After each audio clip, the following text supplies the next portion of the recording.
Hello beautiful armies, welcome back to my channel ते cook love story. आज मैं आप लोगों के साथ शेयर करने वाली हूँ माय अगली हस्बैंड पार्ट 19। तो फिर चलिए शुरू करते हैं। यहाँ पर तायोंग और जिमिन जो है वो किम मैंशन पहुँच चुके थे। नामजिन जो है वो तायोंग का बड़े ही बेसब्री से इंतज़ार कर रहे थे। दरअसल जिमिन ने जो है वो फ़ोन कर नामजिन को सब कुछ बता दिया था कि वी की हालत जो है वो कैसी है। ये सारी बातें सुनने के बाद जो है वो जिन पूरी तरीके से टूट चुका था। आरएम को जिन को संभालने में काफ़ी ज़्यादा डिफ़िकल्टी आई थी। जिन जो है वो बस कब से रो ही जा रहा था और डोर की तरफ देखकर तायों का वेट कर रहा था। जिमिन जो है वो जैसे ही डोर ओपन करता है, जिन और नामजुन जो है वो भागते हुए डोर के पास आते हैं। तायोंग जो है वो किम मैंशन आता है और भागते हुए जाकर जिन को टाइटली हग कर लेता है। जिन और तायोंग जो है वो एक दूसरे को टाइटली हग कर काफ़ी ज़्यादा रोने लगते हैं। जिन जो है वो अपनी क्रैक वॉइस में तायोंग से कहता है कि माय बेबी बियर, क्या तुम्हारी मॉम तुम्हारे लिए इतनी पराई होगी? क्या तुमने मुझे कुछ बताना भी ज़रूरी नहीं समझा? क्या शादी के बाद हमारा रिश्ता ख़त्म हो गया है? तेई बोलो, क्या तुम मुझसे अब प्यार नहीं करते? ये कहने के बाद जो है वो जिन काफ़ी ज़्यादा रो रहा था। फिर तायोंग हक ब्रोक करता है और जिन का हाथ टाइटली होल्ड करके कहता है कि नहीं अम्मा, आप ये कैसी बातें कर रहे हो? मैं आपसे अभी भी बहुत प्यार करता हूँ। बस मैं आप दोनों को परेशान नहीं करना चाहता था, इसलिए मैंने आपसे कुछ नहीं कहा। यह सुनने के बाद जो है वो जिन अपनी क्रैक वॉइस में कहता है, पागल लड़का, क्या अपने बेटे की परेशानी भी कोई परेशानी होती है? तुमने मुझे बहुत हर्ट किया है तायोंग। ये सब कुछ ना बता के पता नहीं तुम उतने दिन वहाँ कैसे रहे। ये कहने के बाद जो है वो जिन और भी ज़्यादा रोने लगता है।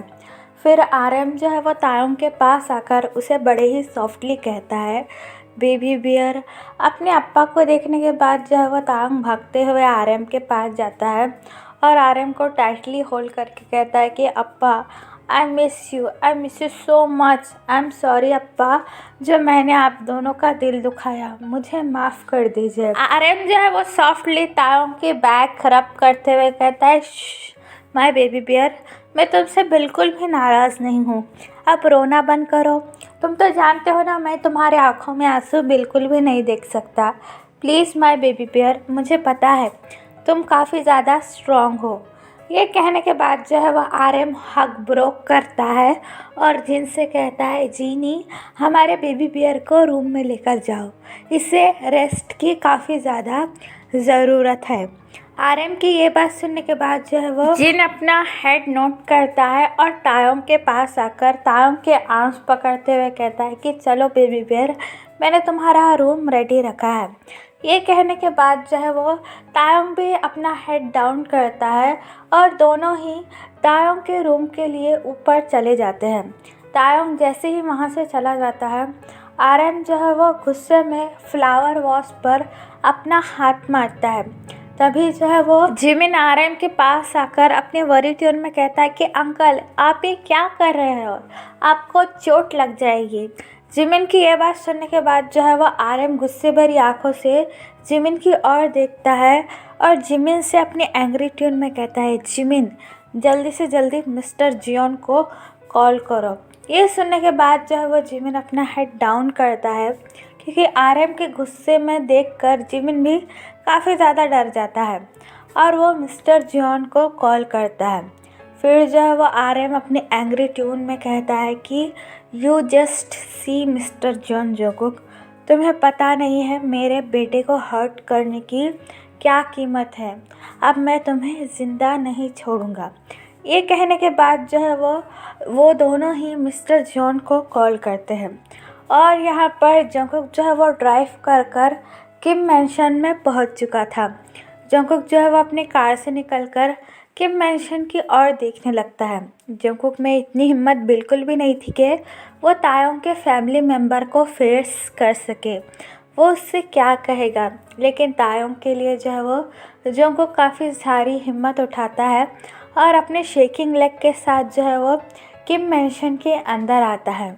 जंगकुक जो है वह जैसे ही किम मेंशन के अंदर आता है, जंगकुक की आंखों से आंसू आना फिर से शुरू हो जाते हैं। जंगकुक जो है वह अपनी क्रैक वॉइस में कहता है कि तेई, तुम कहाँ हो? देखो, मैं तुम्हें लेने आ गया, चलो मेरे साथ, मैं तुम्हें यहाँ नहीं रहने दूंगा। ये कहने के बाद जो है वह जंगकुक पूरे किम मेंशन में तायों का नाम पुकारता है। तभी जो है वो आरएम सीढ़ियों से नीचे उतरता है और जंगकुक को देखकर आरएम काफ़ी ज़्यादा गुस्सा हो जाता है। गुस्से से आरएम की दोनों आंखें लाल हो जाती है। आरएम जो है वो अपनी एंग्री ट्यून में जंगकुक से कहता है कि तुम्हारी हिम्मत कैसे हुई यहाँ आने की, और खबरदार अगर मेरे बेटे का नाम तुम्हारे गंदे ज़ुबान से लिया, चले जाओ यहाँ से, और खबरदार वापस मेरे घर में आए तो। आरएम की यह बात सुनने के बाद जो है वो जंगकुक अपनी क्रैक वॉइस में कहता है, मैं यहाँ पर मेरे हस्बैंड को लेने के लिए आया हूँ। जंगकुक की यह बात सुनने के बाद जो है वो आरएम चौकम करता है और जंगकुक के पास आकर उसका कॉलर टाइटली होल्ड करके कहता है, really mister John Jungkook, husband, तुम्हें याद आ गया कि मेरा बेटा तुम्हारा हस्बैंड है? ये सब कुछ मेरी ही गलती थी, जो मैंने अपने फ्रेंड पे ट्रस्ट कर तुम्हारी शादी मेरे तैते से कराई थी, लेकिन अब और नहीं। मैं और मेरे तैते को तकलीफ़ में नहीं देख सकता। मेरा तैते तुम्हारे पास कभी भी नहीं आएगा, तुम समझ गए? अब निकल जाओ यहाँ से, ताकि मैं अपना गुस्सा पूरी तरीके से ना तुम पर निकाल दूँ। तुम मेरे फ्रेंड के बेटे हो, इसलिए मैंने अपने आप पर काबू कर रखा है। बस मैं और कंट्रोल नहीं कर सकता। निकल जाओ और अपनी शक्ल मुझे कभी भी मत दिखाना। आरएम की ये बात सुनने के बाद जो है वो जंगकुक पूरी तरीके से टूट जाता है और आरएम के पैरों में गिरकर उसके दोनों लेग टाइटली होल्ड कर बच्चों की तरह रोते हुए कहता है कि सर प्लीज़ मुझे माफ़ कर दीजिए।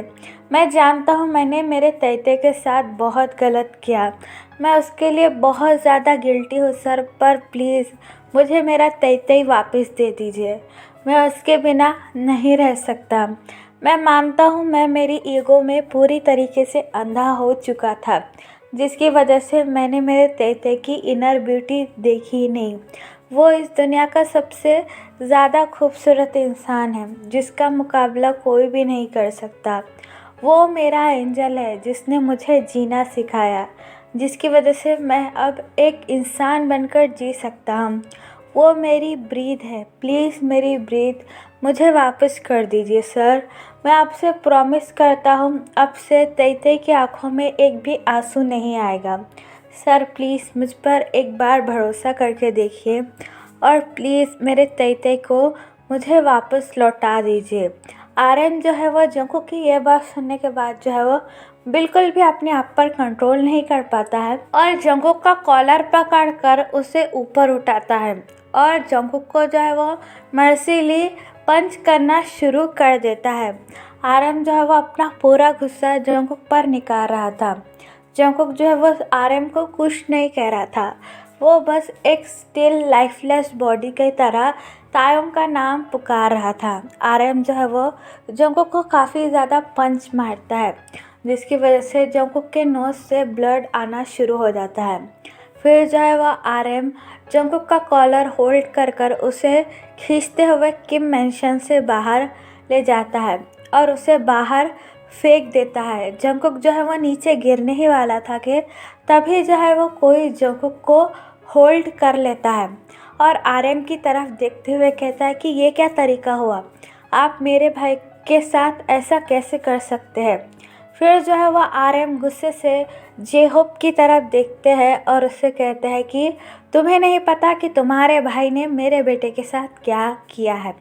फिर जो है वह जेहोप बड़ी ही कामली आरएम से कहता है, मुझे पता है, लेकिन हम शांति से बात भी कर सकते हैं। आप मेरे भाई के साथ ऐसा बिहेव कैसे कर सकते हो। यह बात सुनने के बाद जो है वह आरएम जेहोप से कहता है कि मुझे अब कोई बात नहीं करनी, जल्द से जल्द डाइवोर्स पेपर तुम्हारे घर पर आ जाएंगे, उस पर साइन कर देना और मेरे बेटे का पीछा हमेशा के लिए छोड़ देना। ये कहने के बाद जो है वो आरएम जेहोप और जंगकुक के फेस पर ही दरवाज़ा बंद कर देता है और मेंशन के अंदर चला जाता है।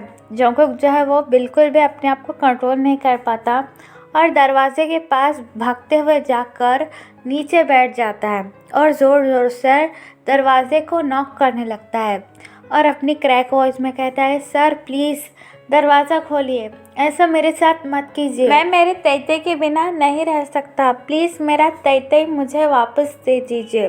जेहोब जो है वो जंगकुक की ये हालत देखकर पूरी तरीके से शॉक हो जाता है। जेहोब ने जो है वो कभी भी जंगकुक को किसी के लिए इस तरीके से गिड़गिड़ाते नहीं देखा है। जब से उन दोनों के मॉम की डेथ हुई है, जंगकुक जो है वो किसी के लिए इतना नहीं रोया है। फिर जो है वो अपने भाई की ऐसी हालत देखकर जेहोब के भी आंखों में आंसू आ जाते हैं और जेहोब जो है वो जंगकुक के पास आकर जंगकुक के आंच पकड़ के कहता है कि कुकी प्लीज़ अपने आप को संभालो और घर चलो, डैड ने हमें बुलाया है।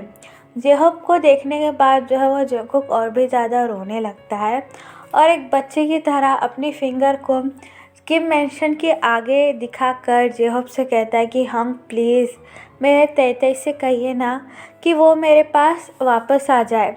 मैं जानता हूँ मैंने बहुत बड़ी गलती की है, लेकिन इसके लिए मैं बहुत ज़्यादा गिल्टी हुई हंग।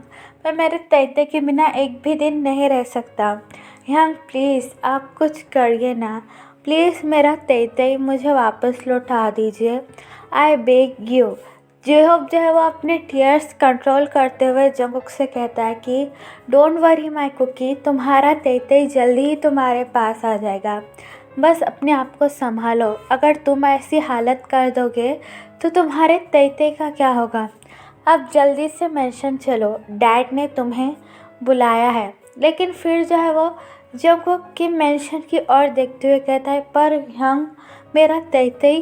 तो जेहोब जो है वो बड़े ही कामली जंगकुक से कहता है कि डोंट वरी, वो बिल्कुल ठीक है, वो अपने पेरेंट्स के घर में है, कुछ दिन उसे भी रेस्ट करने दो।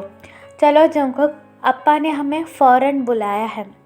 ये कहने के बाद जो है वो जंगकुक फिर से किम मेंशन की ओर देखने लगता है। फिर जो है वो जेहोब जंगकुक को उसके आर्म से होल्ड करता है और उसे कार की ओर ले जाने लगता है।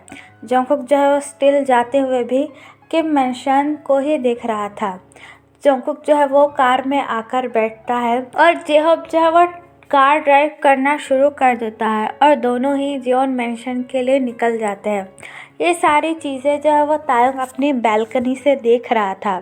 जंगकुक की ऐसी हालत देखने के बाद जो है वो तायंग पूरी तरीके से टूट जाता है और एक बच्चों की तरह अपने हाथों को अपने मुंह पर रख कर रोने लगता है। तो चलिए गाइज, इस पार्ट को मैं यहाँ ख़त्म करती हूँ। आपको ये पार्ट कैसा लगा प्लीज़ मुझे कमेंट में बताना और प्लीज़ प्लीज़ प्लीज़ चैनल को भी सब्सक्राइब कर देना। तो चलिए guys, bye, I love you, take care, बुरा हाय, पर्पल यू।